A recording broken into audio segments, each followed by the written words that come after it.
Teng Boo, the Managing Director of Capital Dynamics, joins me today. Teng Boo, you have done some scenario planning looking at these general elections. Can you tell us what's your base case scenario?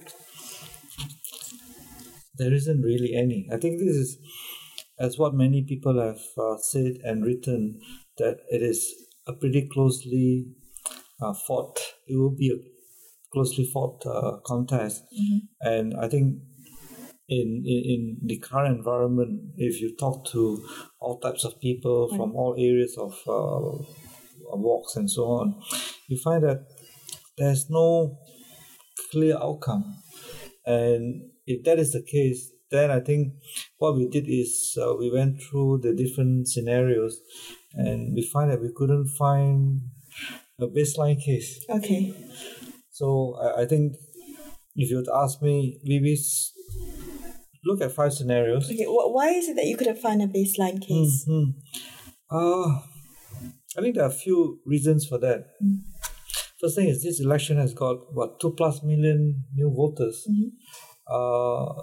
and a lot of them are in an age where newspapers are not really the main channel of communications anymore. Their way of thinking could probably be different from the older generation, and there are so many things happening elsewhere in the world. So you find that you have a situation where the ruling coalition is coming from a simple majority, and the opposition coalition has certain strength, and layered upon that, you have this bunch of new voters whom you don't really know. You don't really know what appeals to them, how they think, and how they will decide. So you have a situation where there are many cross currents running at the same time, and you're not sure which of the current would be the strongest of all. Right. So it's harder to predict which scenario could possibly happen. Let's run through the scenarios that you've outlined. As I understand it, you've outlined 5 already. Sure, right. I think one of the scenarios would be where Barisan recovers and bounce back strongly with a 2/3 majority. The other scenario would be where Barisan more or less has maintained its simple majority. And then the third would be where the opposition coalition has made so much inroads that they actually are able to garner 2/3 majority. And the fourth would be where the opposition coalition is able to swing somewhat and gets only a simple majority. And the fifth scenario is where probably is the worst of the outcomes, is where you have a hung parliament, no decisive victor. Right. And of the 5, the 5th is the worst.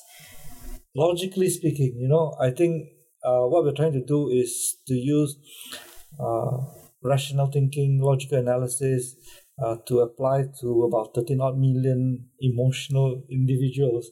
And given the landscape that we're in, the environment that we are in, I would say that a hung parliament would be the least desired outcome. And this is the worst or the least desirable outcome for businesses and investors? Or are you just talking about voters? I think for the country as a whole, in the sense that if you look at the Western developed economies, say like Australia and so on, where they also experience hung parliament, it doesn't impact so much on the day-to-day living of the businesses and the ordinary people for a few good reasons. First thing is, a lot of the institutions are very entrenched and embedded. Say, for example, the rule of law, it's entrenched. The judiciary is pretty independent. So you have this type of institutions in those societies that can prevent a hung parliament from the society disintegrating. In the case of Malaysia, a lot of these things are still works in progress.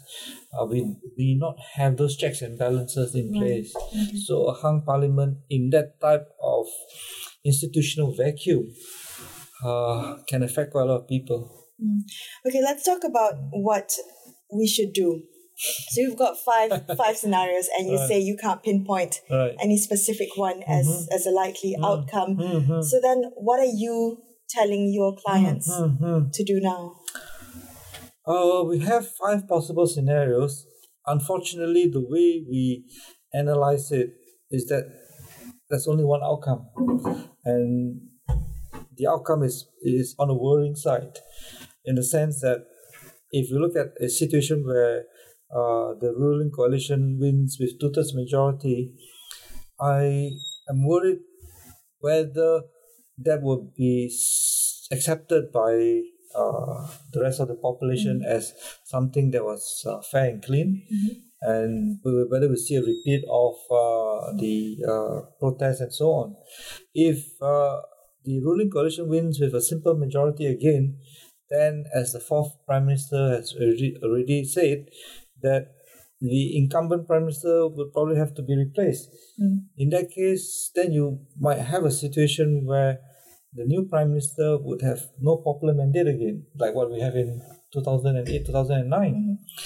If the opposition is, for whatever the reasons may be, is able to garner 2/3 majority, the one thing that concerns me is this, that I'm not sure how the power is going to be shared among the 3 political parties. Okay, so that would be in the case of the third scenario that you pointed out, an opposition coalition, so they get a 2/3 majority. Right. The balance of power is something that you would worry about. How are they going to share the power? Who would form the cabinet, And the minute you come into power, the minute you win the election, you have to run the government machinery. You don't have the luxury of transition time. Yeah, telling the world, give me 3 months to let me sort these things out. So, because I haven't seen any public disclosure of how this power is going to be shared among the three parties. So, would that be a quick answer to that, or would it be a situation where they themselves are trying to figure out who is going to run what? Right. So that can be unnerving as well, because you have a situation where you don't really know who runs the government. And in the 4th scenario where the opposition gets a simple majority. Right. So in that case, then you find that the ruling coalition may not be convinced that the swing in votes is clear-cut. And I'm not sure how both sides, the opposition and the ruling coalitions, will tackle. Are you going to see MPs moving from parties to parties again? That kind of circles that we saw in previous years, And of course, the least desired outcome is a hung parliament. Right. So what are you going to do with what are you telling investors to do, and what will you do? I thought is it the same thing? I thought I could skip that very difficult question. I've watched a lot of elections in Malaysia. My first job was actually a journalist with Reuters, and my first assignment at that time was to cover the first election after May 1969. Wow. Okay. And I think, having seen all the past elections, I think this election is probably the most uncertain in terms of its results, is the most uncertain in terms of its impact.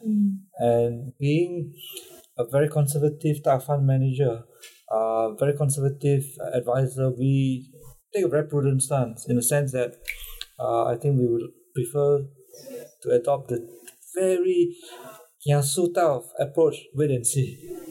So hold on. Yeah, I think to your positions at the moment. On average, we have been slowly selling into strength, and then just waiting for 6th of May and see what happens. Okay. Why do you think that these elections specifically is such a tight race? Or, first thing is where we are coming from. There is a pretty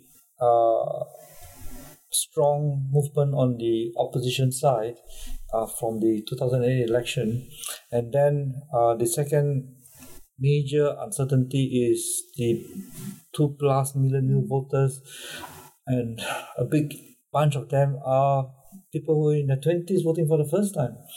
You don't really know. In the past, you could say, okay, we can see what they read in the newspapers. But this group of people, they don't read the newspapers. Worried that they might vote with emotions, perhaps? Possibly, and we don't even know what influences them. Because you don't really know what are their sources of information, what are the contents that they're reading. And like you mentioned very, very pertinently, voters, whether of this young age or even of the older people, older segments, are we going to vote with emotions? And that is the scary part. Have people sat down, think very deeply, what are the consequences that you may be seeing on the 6th of May? Are we prepared to accept those consequences? And are we prepared to go through, live through a period where the world is going to be so different from what we are now? I think change can be good, it can be bad. Stability can be good, can be negative. We really have to ask what it is that we want. Do we want a positive change? Do we want a negative stability? I think those questions, from my conversations with ordinary Malaysians in different parts of the country, I think the sense I get is those questions are not thought or discussed at a very deep level. So it takes more discourse. Well, thank you so much for speaking with me. That was Teng Boo, the Managing Director of Capital Dynamics. Thank you very much.